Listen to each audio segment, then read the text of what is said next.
Hello everybody, hope you're doing really well. Well, what an amazing response I've had. It's really heartwarming and thank you so much for the incredible questions. I've not had a look at all of them yet, so I'm sort of preempting a few and they look really interesting and I've not really thought about some of them, so you might just see me literally react as the question comes up, which is pretty exciting, I hope, for all of us. So thank you so much for the incredible response. Yeah, it really has been very humbling and I'm so grateful for it. So thank you. And thank you for all your hard work, as per usual, spreading the word of the channel. And to a couple of new people who have never commented on the channel who have given me a question, thank you so much for that as well. It's been really brilliant and hopefully I'll answer that later. So, because of that, what I'm going to do is, because of the amount of questions that have come up, what I'm going to do is I'm going to split them into two videos. So you're obviously watching this one. And then next Wednesday, you'll get the second half of the amount of questions. So everybody that has posted up a question, do not worry, I'm going to get through all of them, I promise you. So if your question wasn't put out today, I promise you, next week it'll be answered. Okay, so just hold on for another week and you'll get your question answered if it hasn't been answered already. So thank you so much for that. And like I said, much love to all of you out there. So shall we begin? This is quite exciting, isn't it? I don't have fancy graphics. I don't have the whole sort of like fanciful sort of way of doing this, so we're just going to crack on with the old pen and paper routine. Now, yeah, before we start, I was just going to say, like, out of respect to some of the places that I've been to that I haven't obviously recorded, I'm only really going to be focusing on, in relation to the questions, places that I have recorded, so that you get to go back through the channel and actually have a look at the ones that I've mentioned, rather than me just sort of like spurting out random ones that haven't actually been on the channel, if that's okay with all of you out there. Because as you know, I've been doing this for 20 years. That's a huge amount of exploring in abandoned buildings and World War II places and Saxon burial grounds and blah, blah, blah that I could talk about. So I'm only going to really focus in relation to these answers of places that you can actually check out on the videos. So I think that's kind of cool then, because then you get to sort of like see for yourselves as I'm sort of talking you through the answers, if that's all right. So let's get on with it. Let's do this. It's pretty cool. So the first one, I'm gonna start easy because I've looked at some of them. I'm thinking, oh my god, like that's really quite tough actually to think about. So first off, I'm going to start with a 2-in-1 because technically it's the same question, and I feel obliged to, because you've been such amazing supporters of the channel. I feel like I should mention you both equally, just as much. The first one is from the wonderful Emma Friedel. Hopefully I said your name, Emma, correctly. And thank you for obviously Jim for shoving her over to the Phoenix History channel. She said, what explore has meant the most to you? Do you like what I'm doing with this?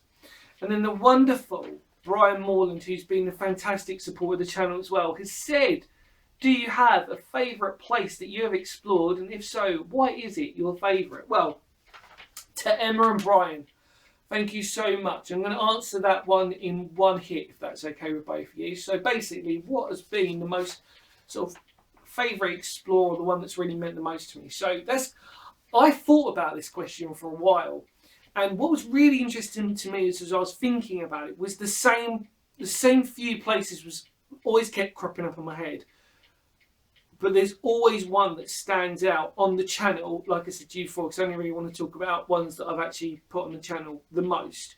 And that is Knox Bridge Moot. So let me give you a bit of a backstory on that. So Phoenix History had gone away for a year, and obviously for getting myself back fit and fighting. And when I came back, it was, I'd sort of got a plan for what the channel wanted to be, and I sort of wanted to sort of start slow, but then literally hit with some really interesting locations. And I thought of no better place to do that than to hit off, probably for me, the most important historical site in Kent. And that's quite a big statement to put out there, but for me, it really is. And it was Knox Bridge Moot. Now, the only difficulty with that explore was it was on a farmer's fields actually, and it was and there was a lot of sheep around. And as I said to you before, I like to be as respectful as possible. And, you know, I openly put my hands up on it and sort of say it was a bit of a cheeky explore to do, but I felt I had to do it for me and just to document it for everybody else. So Knox Bridge is just outside, or practically Staplehurst Way, and then that would lead, so it's outside of Maidstone, leading off into Staplehurst, then going off into Tenterden. And why it's the most important and significant place for me to actually document and record was because of how important it was as a site. So what a moot was a Saxon early medieval site in which people from village communities would gather to share their grievances and to sort out disputes, whether it was over land, whether somebody's cattle had sort of strayed into somebody else's land, or whether there was boundary issues between the neighbouring few villages. And so it was a gathering place. So it was really, this sounds very basic, even though they had places to meet, it was a form of an open air town hall, if that makes sense. In layman's terms, I'm trying to talk basic for a lot of people just in case, where you could literally air your grievances. And for a modern sort of take on it will probably be like those sort of reality shows that you'd see, like Jerry Springer. Like not you know, Jerry Springer is a really bad example of that, but you know what I'm trying to get at, like those types of programs where neighbours or people would share out their disputes, but it would be done in a fair sort of just way. And for me, it was important in that sense because it was, and I remember getting really emotional. I've only ever been there once, so that time that I recorded it was the only time that I went there. And it was emotional for me because what it represented community. It represented people gathering, coming together. And the fact that, from what I know, now I could be wrong because I will hold my hands up to it, but it's not only is it the only one in Kent that we know of, but it is probably one of the rarest ones in pretty much most of the southeast, and especially the condition of it is fantastic condition. So what you're looking at is a bowl, but then it's got a depression in the middle of it. So you've got this, so it rises up like a bowl barrow, comes up, but then in the middle it's sort of got this oval depression in it, so it sinks into the ground, and that's where people will congregate and meet. And to see a lot of moots, you'd have to go pretty much, a good example would be if you went up to Scotland, for example, and you'd go, and then what's happened is that some of these moots were built on with castles or places like that. They'd be turned into moats. So they had, you know, they weren't, so to have one that was still there and intact was just incredible. And to think of, and the moment I climbed up the steep slope, because it was quite steep, and then you sort of go into the basin of it. Although for a lot of people it looks like nothing, to me it signified everything. It was community. It was why we are here. That's a huge big statement to have, because obviously we'd had things like that before, such as Stonehenge and most of our megalithic sites where communities would sort of gather.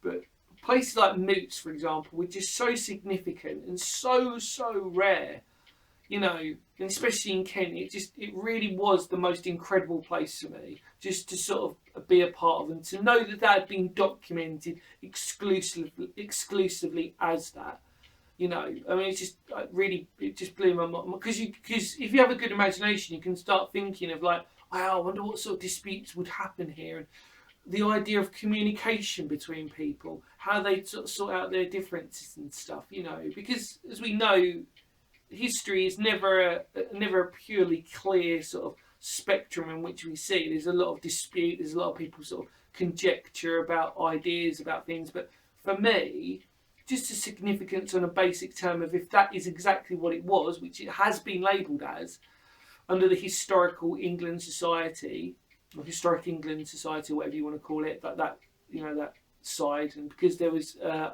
think it had been also studied by the archaeological group as well. Don't know which one. Forgive me about that.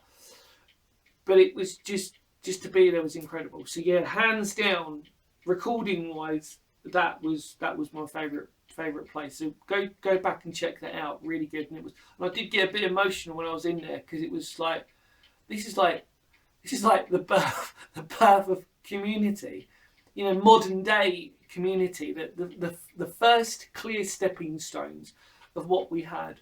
Incredible, in my opinion. By the way, I'm sure there's people who will disagree, but for me, it was just like wow. And it's in Kent, and they're so rare. It's like, we talk about abandoned buildings and bunkers and deep shelters, and we talk about all these amazing things, but they're still quite common. That isn't, and I think you really have to have a pure love of history to not only understand how important it is, but to, when you go there, to feel it. To love history is to go to a place like that and feel it, to let your imagination run wild, and to understand of its significance and its importance. So yeah, Knox Bridge Moot for me. Honourable mention actually will go to, I know some people laugh at me for saying this, I don't know why you would be for the channel as well, which happened pretty much, again, it was on my bucket list of ones I wanted to tick off for the channel, was Lakewood in Uckfield. Love that place. I love Uckfield. So there you go. Uckfield, if there's a rich person, a billionaire who wants to literally buy me a flat or a building or something in Uckfield, feel free to do that. I love Kent. Sorry, Kent, I love you to bits, but Uckfield, we can work something out. That'll be great. I don't mind doing that. And yeah, Lakewood for me, because it was such a surprise. I went there and I was like, wow, okay, it was just beautiful. Like, so the only downside of it was you could hear the motorway, which is always a bit of a pain in the butt, and the fact that there would be community, again, talking about community, there was a huge problem with trash and litter, and that they'd cleared that up. But like I said, for me, I knew that when I come back, when I took that year away from Phoenix history, I wanted to tick off a few things to me that were important. And Knox Bridge Moot was one of them, and Lakewood in Uckfield was another. So I'm glad I got to do those two, and they were really incredible. But if I had to pick, it would hands down be Knox Bridge Moot for me. Just incredible. I might have to watch that video actually after we've done this. Right, okay, so the next question comes from LCA. So it says, are you interested in doing some historical and or paranormal research for a video on the Swanscombe Peninsula? It says, including the old Pilgrims Road before it all gets redeveloped for the new theme park. Thank you so much for the comment, by the way, or the question. I know that I think it even said that you've been following the channel for a long time, which I'm very grateful for. Thank you so much. And you decided to actually put a comment down, which is even more brilliant. I love hearing from people, whether you're new or old to the channel. It's so fantastic that you even post out questions. Thank you so much. What a very good question as well. So for people out there, in historical context of this, the number 5 for me is really important with that. The reason for that is because Swanscombe Peninsula, Swanscombe, forms part of the huge quarrying site of northwest Kent, you could argue, which would stretch from, arguably, I'm just talking now on a basic terminology, because I know there's going to be people out there who are going to correct me, but I'm just trying to sort of put this in layman's terms. From Gravesend through to Northfleet, Ebbsfleet, Swanscombe, Greenhive. So between Gravesend and Greenhive, you've got a huge amount of industry going on, and because it was because it parallels the River Thames, because that's where it is. It was really important for chalk, and so over time there was tunnels that would obviously, and kilns, and it would all form things like brickworks, limeworks.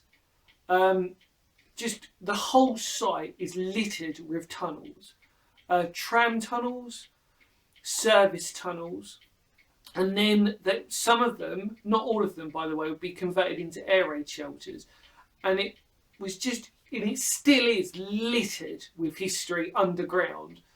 And I've probably spent the past 10 years trying to get a rough estimation of how many tunnels there were. And I spoke to a friend the other day, and it's really interesting. There's about 40-ish, give or take. There might be more and there might be less, but roughly a ballpark number between those 5 towns is about 40 tunnels. And we're not talking like your kind of 30-foot tunnels. We're talking sort of 30-foot plus in most cases. Lengths of tunnels, which is just incredible to sort of think, really. So to put that in context, it means that from that whole area, where you've got Henleys, for example, you've got the Hill, which was Northfleet's biggest air raid shelter. Haven't done a video on that, will do. Then you've got the interweaving of like tram tunnels in Swanscombe area. Ebbsfleet obviously backs onto all that area, so it's sort of technically-ish. Then you've got Greenhive again, which I've done one video, for example, which was a hidden tunnel, I suppose, which was there.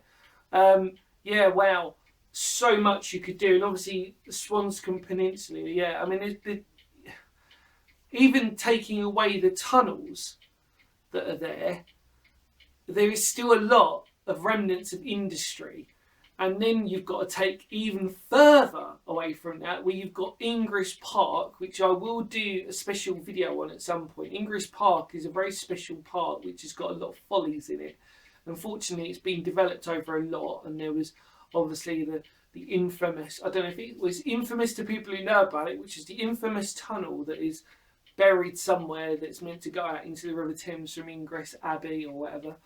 So you've got that, you've got the whole area, and then you've got even, I mean, this is the other thing, you've got to talk about stating the obvious, you've got Rochevale Gardens, obviously, which has got like the Hermit's Cave, Bear Pits, with Bear Pits Caves as well. You've got Henleys, huge quarrying tunnel, like I mentioned to you before. So I mean, even that's on the tip of Gravesend / Northfleet.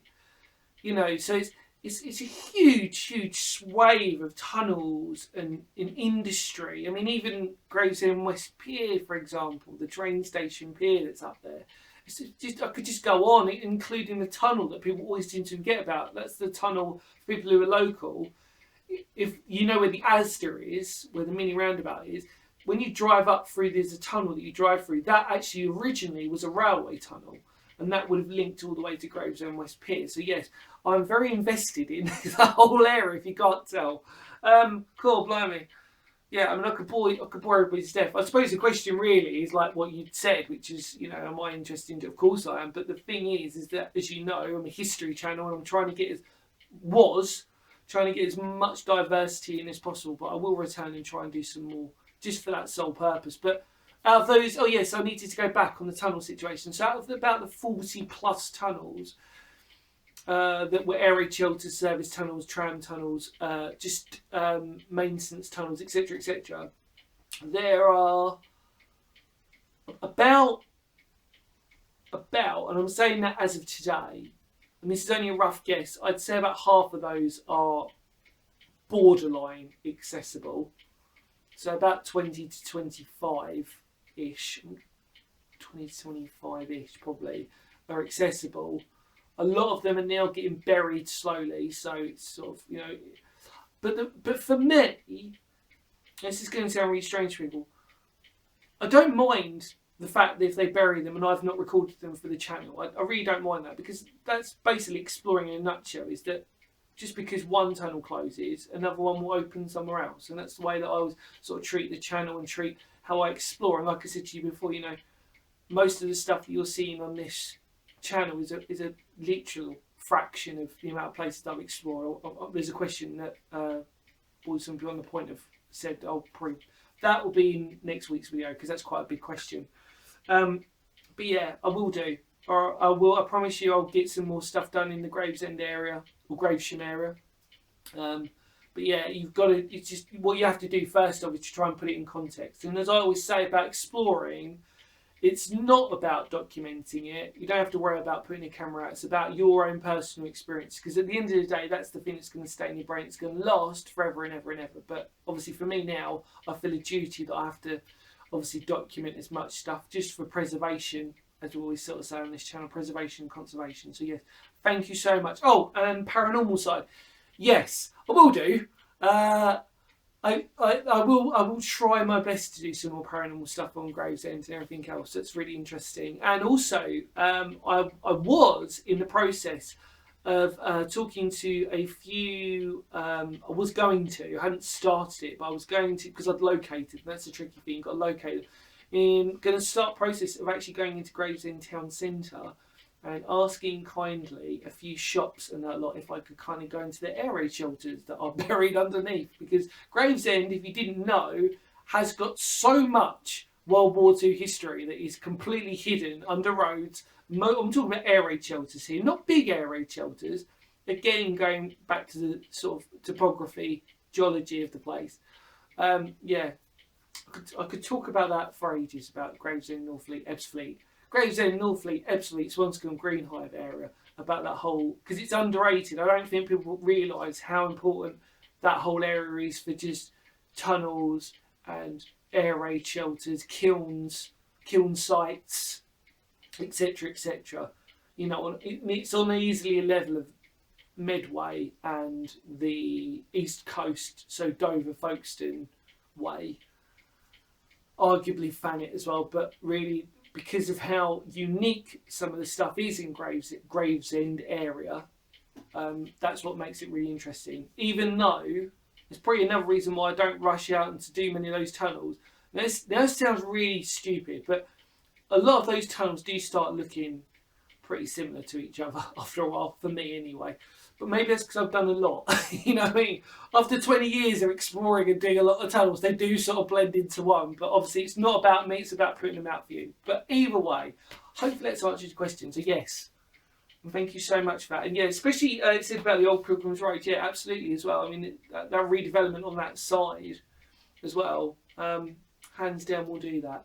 And I might share a story with you at some point about that. But I wish Luke, the guy who used to go exploring with me, would do that. And as you know, me and him actually, I do owe Luke a little bit actually, because he would come with me as my +1 when we used to go exploring, and he gave me a bit of confidence. So I do owe Luke a lot actually, because he helped me get some more confidence and to just keep going at trying to document these tunnels, even though we'd not recorded them, but literally just to go, right, okay, that's that one, right, write it down, okay, we know where that is, and we'll do that one. And more importantly, it's to document the ones that are there that are totally inaccessible, because it's like, okay, well, we found them, but we can't get in them. So yeah, I just wish I'd recorded more when I was younger, because by doing that, they would have been more easily accessible.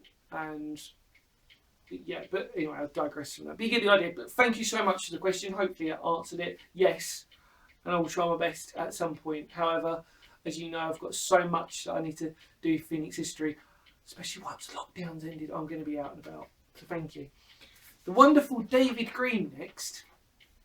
Really, David, thank you so much for your kind comments. As I always sort of say, you have some of the most heartfelt comments, and such an amazing human being for doing that. So thank you so much. David said, have you ever considered combining your love of history with a spot of metal detecting? Well, David, you clearly are quite a huge follower of the channel, because you probably know the answer to that, don't you? Now, I need to say first off that this metal detector is not mine. In fact, it is my dad's. And this is the second one that he's owned, because the first one, I, as a child, was with him when he got it. And I remember it very, very well when we first got it, because it was in Biggin Hill.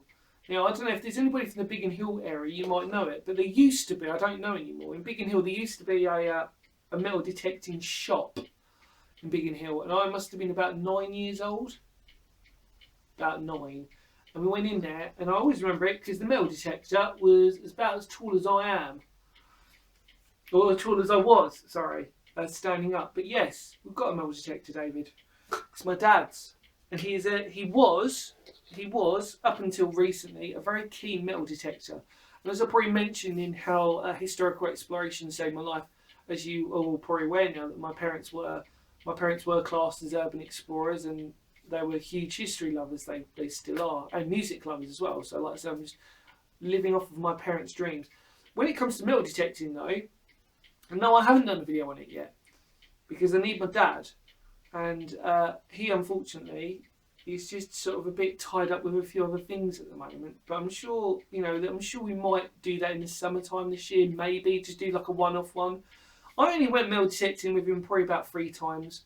And we found a lot of Coke bottle caps, Coke lids. I remember that really well. Just rubbish, basically. We were literally metal detecting for rubbish. There was no sort of... My dad used to collect a metal detector magazine. I think it was called Metal Detector Magazine. I'm sure there's some metal detectorist people out there. I remember it called Metal Detector Magazine. I might be wrong. And I just remember his first one. So this one's his second one that he's owned. And the first one... yeah, I remember getting it in Biggin Hill. I actually remember getting it. And yeah, I think what had happened to me was, because I was about 9, I started really getting into music. And I think that was at the time when I was so heavily invested in reading about history. And after about 3 failed attempts at not finding any Roman coins or Saxon brooches, I kind of, as a child, you just lose interest. So you get back to reading your horrible histories books and you're watching your sort of TV. You just sort of, and you listen to music, you sort of just think, okay, it's not as cool as it would have been. So, but I will do. I think it'll be quite a good one. I'll drag my dad out with us, and that'll be quite fun because he's never been on camera, and probably when you watch a video with him, you'll probably know why.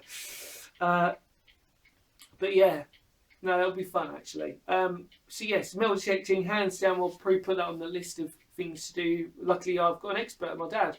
It's kind of cool. I don't need to sort of invite anybody out. I'll just say, look, I'm going to my dad and he can sort of guide me through. I've never used this metal detector. But yeah, it'll be good and he can sort of do it. See, he's got it all, you see. Such a geek. He's got his big headphones. That's the sign of a true metal detector. So you've got your big headphones on. You've got to hear it. But yeah, very cool. So yeah, we'll do. Thank you so much for that question, David. Really meant a lot. So, the next question is from the wonderful Sonia D, who's a friend of Jim's. Hi Jim, I'm going to answer your question next week. She wonderfully says, if you had the opportunity to completely restore one of the many buildings you have visited, which one would it be? And I think she went on to mention about the Royal Iris, for example. Yeah, I mean, very good question. I'm only going to talk in terms of the fact that I've recorded, the ones I've recorded on the channel again. So for me, yes, the Royal Iris would be there, and also Ladywell Baths in London as well. Those two, for me, they need something.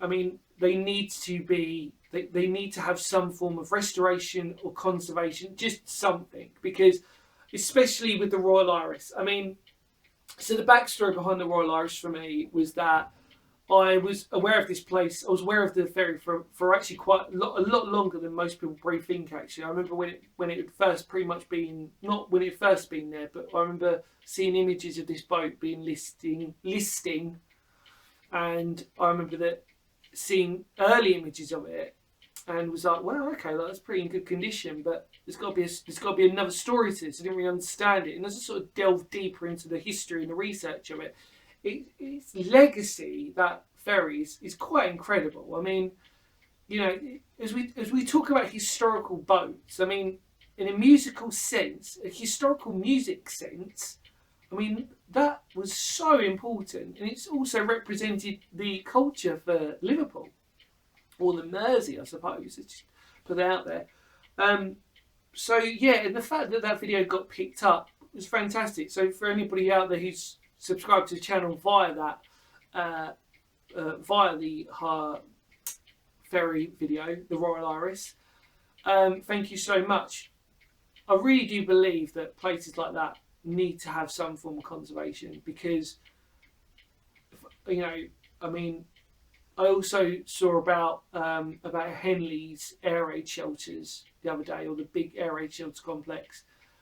Somebody had kindly, a good friend of mine, Bry, he'd sent me an article saying about the decline of Henley's, and I was thinking, wow, okay, well, that's a really important air raid shelter in Gravesend.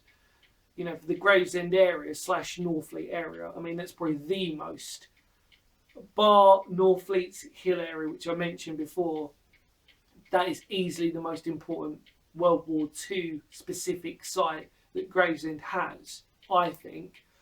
And yet they're thinking, well, we're just going to sort of, you know, once we build all over it, we're just going to completely sort of do whatever with it. It's just not really good enough, you know. And I love Rochevelle Gardens. I love the whole idea of that. And again, I will go back there, like I said, and finish off some of that as well.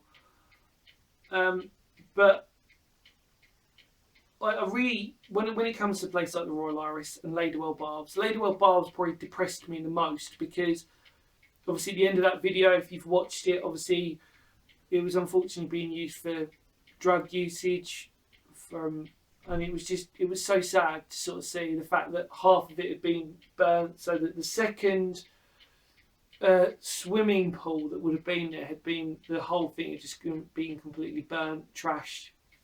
So sad. Yeah, I mean, my channel runs on conservation and preservation, so when I see stuff like that, it just saddens me. If I had to choose, if I had the opportunity of just doing one, it would be, like I said again, for the videos that I recorded, I only really want to talk about those ones, because there have been plenty where I've been like, I recorded it and then it got trashed and it just became disused, etc, completely. So probably out of those two, yeah, probably would be the Royal Iris, because I know that at least with Ladywell Baths is that it has got I know that there was some, again, a very similar campaign about trying to preserve its history. And when you walk outside of it, you see these original pictures, and they're desperately trying to hold on to it. And I really hope that, again, a video like that, I know it comes across as sort of like me wandering around the building and sort of doing it, but I deeply tried to sort of document it as best as possible, and obviously highlight the fact that I don't like seeing places like that. I don't like going into beautiful historical places, seeing these incredible bits of history and structure, and seeing them knowing that they've just been trashed, really. You know, it's really sad.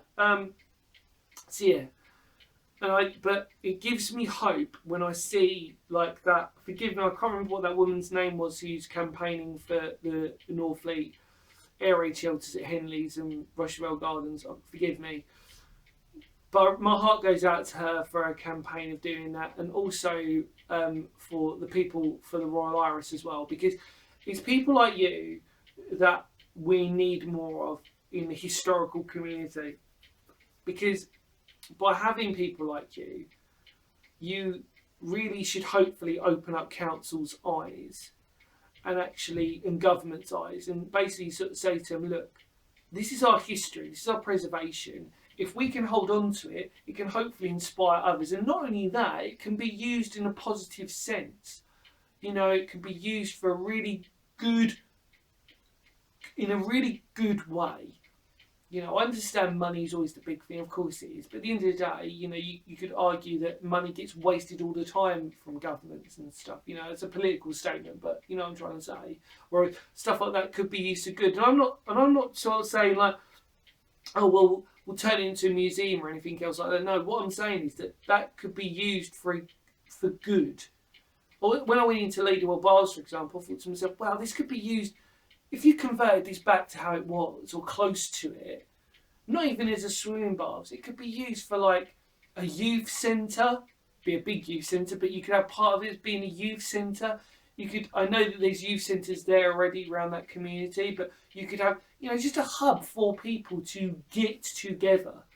You know, indoor market, for example, just anything, just to keep it going, you know. And I just think to myself, it's such a waste. It's a waste. You know, same as the Royal Iris. So, yeah, thank you, Sonia, for that beautiful question. So it would either be the Royal Iris or Ladywell Baths. But I could quite happily say that almost applies to every other building that I've been to that could just be reused. You know what I mean? So, yeah, thank you so much for that. And for everybody else out there who is campaigning for your own preservation of your own history, my heart goes out to you, and keep going. Honestly, we know we're losing our history at a rapid rate these days, all across the world, because of new redevelopments, etc., etc. So just please hold on and keep going and doing what you're doing, because it might pay off. So Wendy Brown kindly says, thank you Wendy for your wonderful question. It says, without giving away too many secrets, how do you find all these places to explore in the first place? And in particular, the less obvious military ones. Thank you so much, Wendy. Really great to hear from you. Yeah, really good question. In short, Google. I mean, I know that's pretty obvious, but for me, it starts with, well, it does now, it starts with going on to Google, typing in, you could just type in whatever you wanted really, like World War II airfields in Kent. There might be a site that's dedicated to that. You go on that, you start doing that. Heritage sites, local history sites. So, certain villages might have their own historical websites that you might want to check out. Maps, heritage maps that are sometimes on there. And it literally just starts in that one pinpoint. But my advice for anybody out there when they're doing this is literally know what you want to look for first, I think. And then by doing that, you get like a chain reaction of what you want to find. So, for example, like you said, the less obvious military ones. So for me, it would be, you'd sort of say like air raid shelters in Surrey. You sort of type that in on Google, and most of them might not be labelled. So you're going to have to, but sometimes they might give you hints or clues as to roughly where they are. So what you've got to do then is you just got to keep going. And eventually, what you'll find is that you've accumulated quite a raft of information without even realising it. But for me, probably the reason why I do things differently, there's a lot of people who are going to sort of say, well, just go on this urban exploring page, or just go on this site. Now, for me,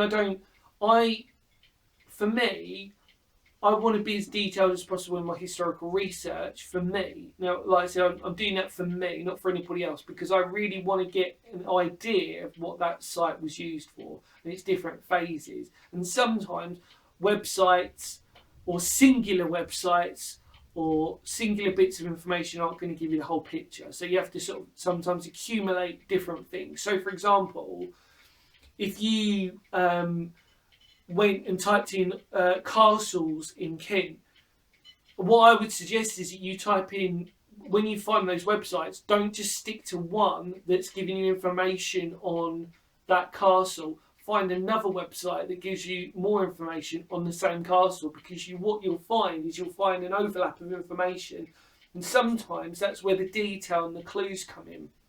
So in a short answer, Google. But the biggest bit of advice that I can give you is, when you go, figure out what you want to find first.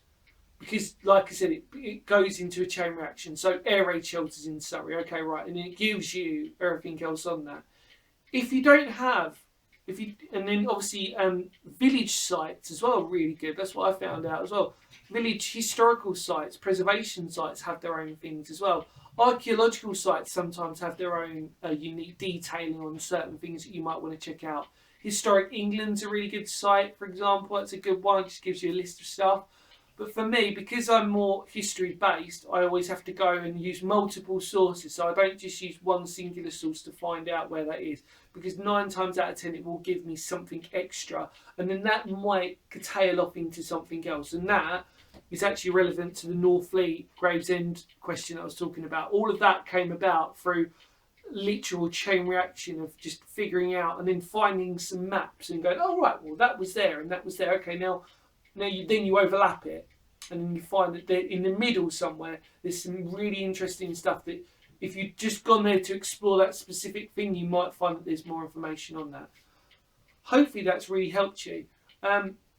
I used to, again, because I've been doing this for 20 years, I also found books are really helpful as well. There's some fantastic books. I mean, you can easily just go online and order them. Just type in like Kent history or something like that, and you'll find some really interesting books about stories. And that's also a really good thing, to locate actual stories that might tell you, like, downed World War II bomber hits airfield. Oh, great. Well, where's that airfield? And then again, it's all of that.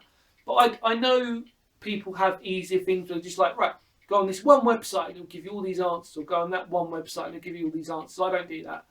I have to have multiple sources for what I do, just to make sure that I've not missed out on anything, and it can lead on to other things. So thank you. Thank you for that question, Wendy. Hopefully that really helped.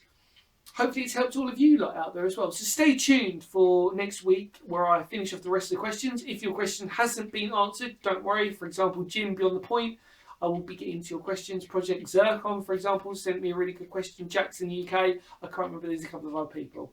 Don't worry, I'll get back to them very shortly. Next week, so stay tuned. I'll answer all your questions. Thank you so much. Honestly, keep spreading the word of the channel. Much love to all of you out there. And drop me a hello in the comments below and spread the word of the channel. The more people we get, the more I can turn this into the most amazing channel for all of you out there to encourage you to explore, explore, conservation, preservation. Preservation, exploration, conservation. There we go, we got there in the end. Thank you, stay tuned, and I'll see you all very soon. Take care for now. Thank you, bye.